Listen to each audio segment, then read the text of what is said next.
Thing is, say, like the gauge of the string or even type of string you use obviously affects the sound. Like on this guy, you know, I have flat wounds, or like an electric, you'll have round wounds, or classical, you'll have nylon. So, but what also it means, it has different tensions or different feels. And essentially what that does is affect the neck. Like, you know, like a heavier gauge string will have, you know, more tension on it. Like normally there's about, I don't know, like about 150 pounds of pressure pushing down on a guitar, which is hard to believe, but that's true. So when you do a setup, you know, the best thing is you just take the strings right off, because you're going to put on a new gauge. You know, you know, the old ones could be fatigued, obviously, but it's going to affect, you know, basically how it bends the neck. The most important thing is getting, you know, the neck right, or the right relief in it, because then everything rides on that, whether you know, how your action is or your intonation and how it plays.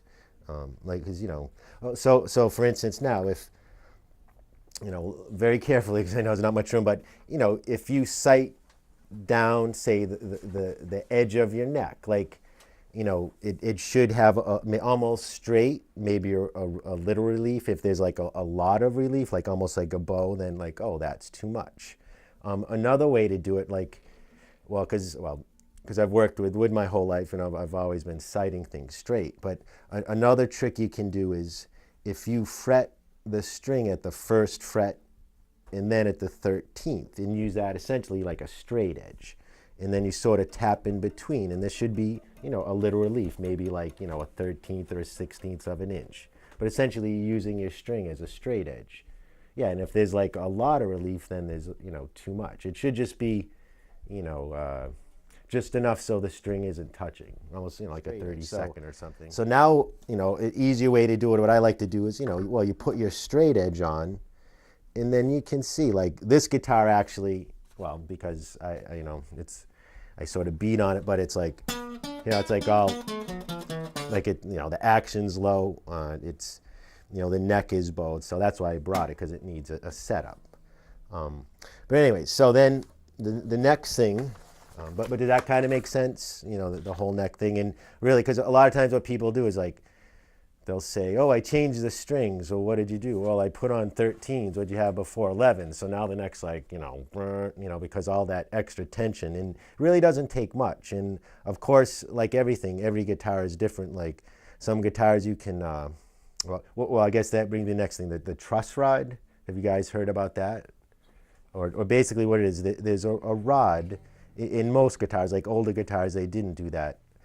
But with that, by turning it either right or left, you know, you can make the neck bow up or bow down, and that way you can control the relief.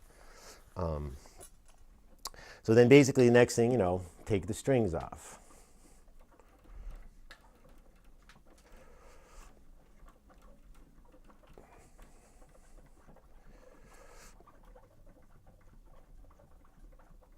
And then what's going to happen with this? Well, the neck's going to, you know, bow back down.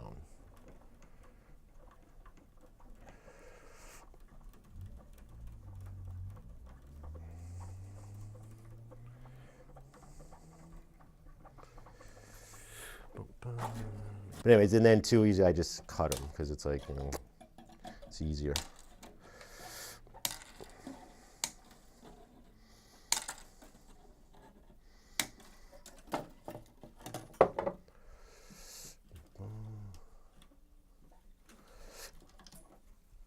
Now, do you guys put your own strings on your guitar, or have you ever done that kind of thing, or is that kind of? Do you recommend replacing all 6 at the same time instead of just one at a time with it? Yeah, I prefer to do that. Like some people, like people used to say, oh, only put one string on at a time when you change it. And the reason being is because, you know, you take them all off and the neck, changes. So then when you put them back on, well, if you use the exact same gauge in a perfect world, it should go back to where it is. But once you do this, well, you're going to be readjusting the truss rod. So if you're concerned about like, well, I like where my guitar is, I don't want to change, well, then put one on at a time. But what I like to do when I do a setup, then I clean the fretboard and I polish it, and basically I go through the whole thing, like like when you bring a car in for a tune-up, you go through everything and just fix even the little things, and that way, it always will sound as good as it can sound. And myself too, I get lazy, like I'll bring a guitar to a gig and I was like, oh, I should change the strings and done this and da da da, but then it's too late because you're at the gig. But so I'm always tweaking things. Like I haven't touched this one in quite a while, so that's why I brought it. So anyway, so then, I don't know if you can see this. Like you see how, like now the straight edge is rocking because this is bowed back down.